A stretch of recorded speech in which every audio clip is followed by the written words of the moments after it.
Open Line with Tammy Heidi.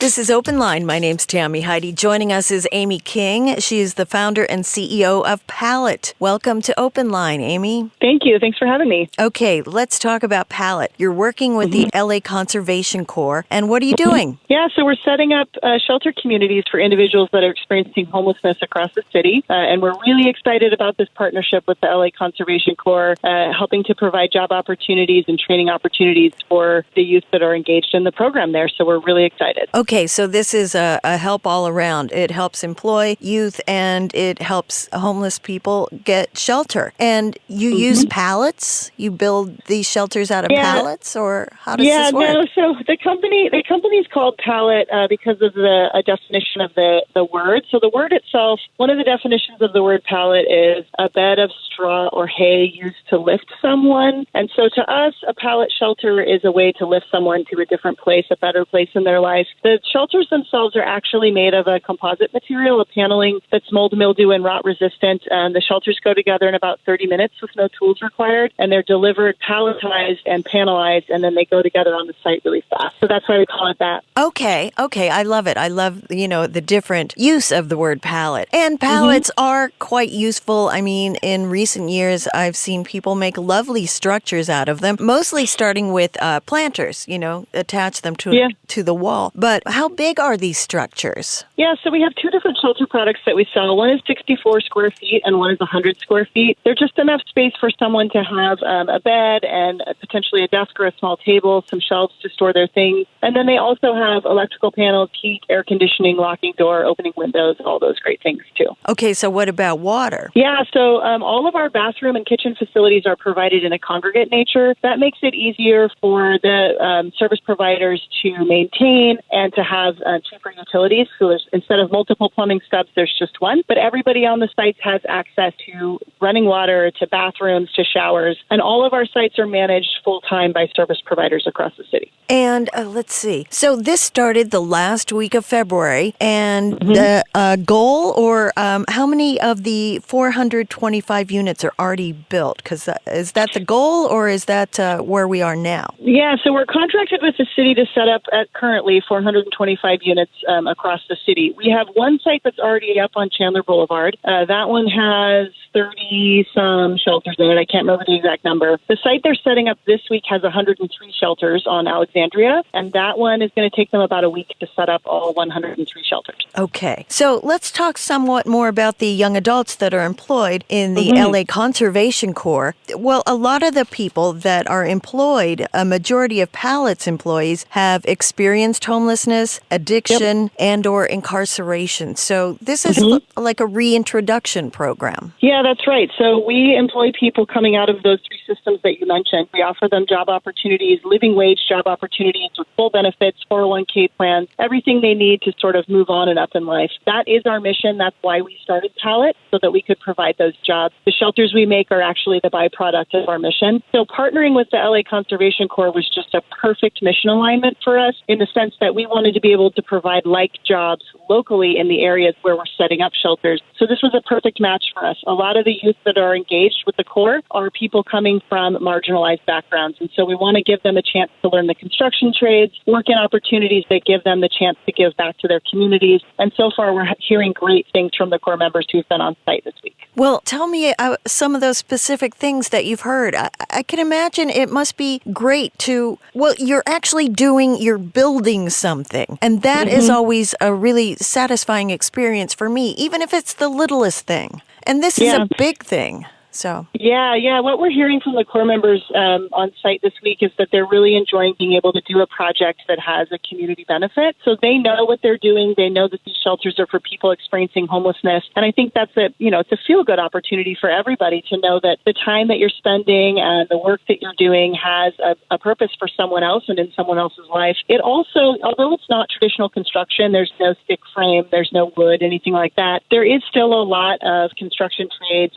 sort of mentality and work that's involved with the assembly process, and they're doing it at the same time as some GC GCs, local GCs that are doing structural infrastructure work on the site while they're doing assembly. So they're getting exposure to the construction trades. They're getting to learn and see and use their hands and think through, do I want to work in construction? And I think we all can agree that what this country needs everywhere is more permanent housing. And in order for us to do that, we need to grow the construction workforce. So for us, this is a great way to continue to contribute to that end goal of creating more permanent housing across the country. We're talking with Amy King. She's founder and CEO of Pallet. And like we said, you're building homes. Mm-hmm. And how did you get into this? What attracted you to this, Amy? It seems like maybe this is, you had things that led up to this point to get you at this specific place in time. Yeah, so my husband and I also own a construction company. We build permanent product here in the city of Seattle, and we have the same mission for that construction company.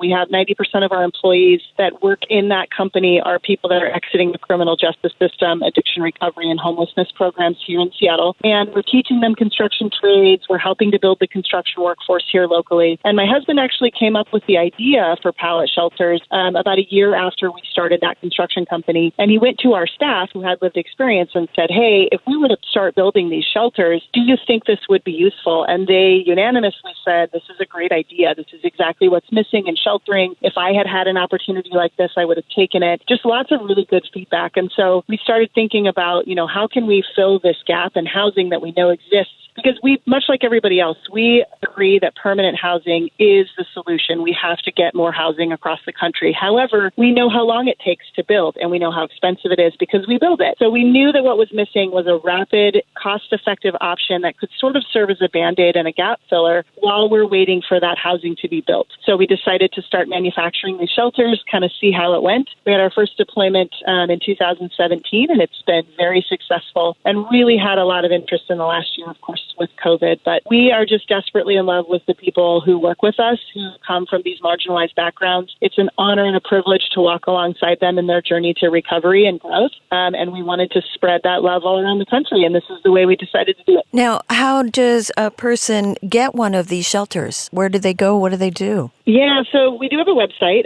palletshelter.com, that people can visit to find out more about our employment model, our social impact structure, and our products themselves. We don't sell direct to consumers. The model, the concept here is to work with municipal partners, faith-based groups, nonprofits, people that are actively engaged in addressing homelessness and housing crises across the country. We also work in disaster response and in migrant worker housing and workforce housing. So we want to work in places where there's not a lot of dignified options, or maybe they are more dignified options needed. So we're trying to address those marketplaces. So mostly we sell to cities, states, counties, federal agencies, growers, to groups like that. And right now you're in LA, again, 425 units is what you're starting out with. And there's a plan to have this go countrywide. Isn't that right? Yeah. So we actually have a number of sites across the country. We're in, I think, about 12 or 13 different states right now. Last year we set up almost 1,500 shelter beds across the country. And we're really, really honored to do so. So we're really hoping to continue to expand the model. We're seeing great success with this community-based response model in our existing sites. So we're hoping that other cities will catch on and find, really awesome, innovative ways to address homelessness. This is a new idea. It wasn't, it's hard for people to understand it first. And a lot of times people see it and think, gee, I don't know what this is or how it could be used. But what we're seeing is really positive response rates from neighborhoods, really high adoption rates from people experiencing homelessness, and great success rates and outcomes. One of our sites has an 89% success rate placing people in permanent housing. So obviously the model works, and we want to see it grow across the country to address the issue. And so a person gets into one of these units, and how long are they allowed to stay? That's up to the service provider. So we don't manage the sites. We just provide the jobs and then set the shelters up. 100% of our sites across the country are managed full-time by a service provider that's selected by the city, county, or state that sets the site up. So it depends on the service provider. However, on average, most of our sites, residents stay anywhere from 3 to 6 months. So just long enough for them to stabilize, engage with services, maybe get into recovery, start a job, whatever it is that that person needs, and then they go on to permanent housing. And what we're seeing is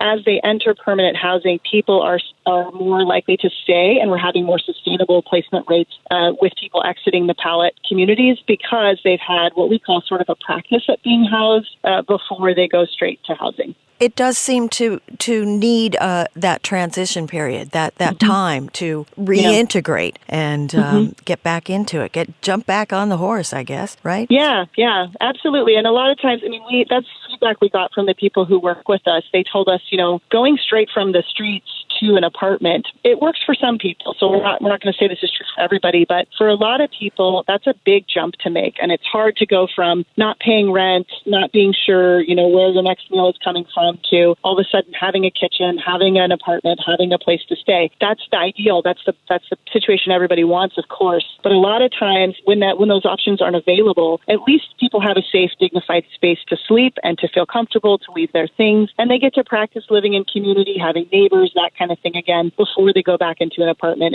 And again, we've seen the great outcomes with this model. And I like that it's dignified shelter communities because it's important for each person to have a sense of dignity, Yeah, absolutely. Well, thank you so much. Amy King has been our guest. She's the founder and CEO of Pallet. PalletShelter.com is the website, and they're working with LA Conservation Corps and getting units built in Los Angeles and, eventually throughout the country. And so a solution to the homeless population. Well, thank you for having me. I really appreciate it. Okay, great. Have a great day, and thanks for all you do, Amy. Thank you.